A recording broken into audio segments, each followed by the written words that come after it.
Bitcoin vient d'être entraîné dans un thriller géopolitique. Une somme colossale de 127 000 BTC est au cœur d'un conflit opposant deux superpuissances mondiales.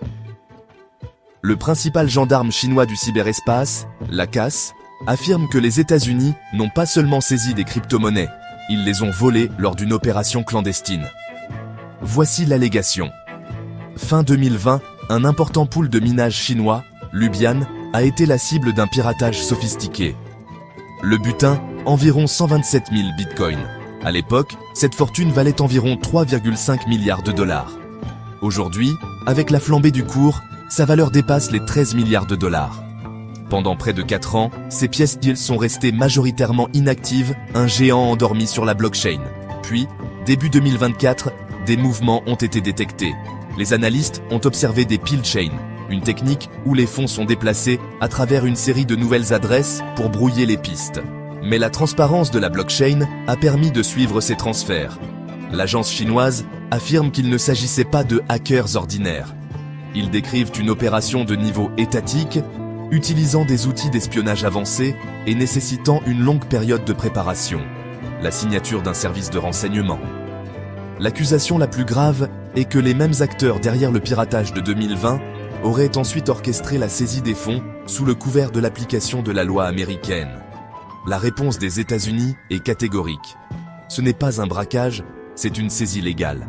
Selon le ministère de la Justice, DOJ, ce bitcoin est lié à Chen Ji, le président du Prince Group au Cambodge, qui fait l'objet d'une inculpation américaine pour une fraude massive en crypto-monnaie.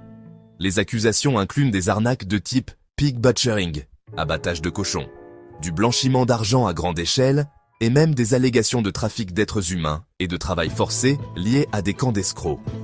Le DOJ a donc initié une procédure de confiscation civile pour environ 127 000 BTC, la qualifiant de plus grande action de ce type dans l'histoire des États-Unis. Alors, de quoi s'agit-il réellement? Cybervol d'État ou confiscation de biens criminels? La réponse dépend entièrement de votre point de vue géopolitique. Pour la Chine, c'est un acte de piraterie numérique mené par un État rival, une violation de sa souveraineté. Pour les États-Unis, c'est une procédure légale standard contre les profits d'activités criminelles transnationales, une simple application de la loi. Pourquoi cette affaire est-elle si importante pour l'avenir de Bitcoin? Premièrement, elle démontre la capacité croissante des États-nations à suivre, geler et réclamer d'énormes quantités d'actifs sur la blockchain, défiant l'idée d'une finance totalement décentralisée. Deuxièmement, elle brouille dangereusement les frontières entre le piratage, les opérations de renseignement et l'application de la loi dans le cyberespace. Enfin, elle transforme Bitcoin en un pion sur l'échiquier mondial. Un atout de politique étrangère où la finance et la géopolitique sont désormais indissociables.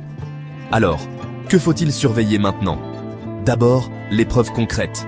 Les dépôts judiciaires et les analyses on-chain qui lient de manière irréfutable des adresses spécifiques au réseau criminel de Chen Ji seront cruciaux. Ensuite, l'impact sur le marché.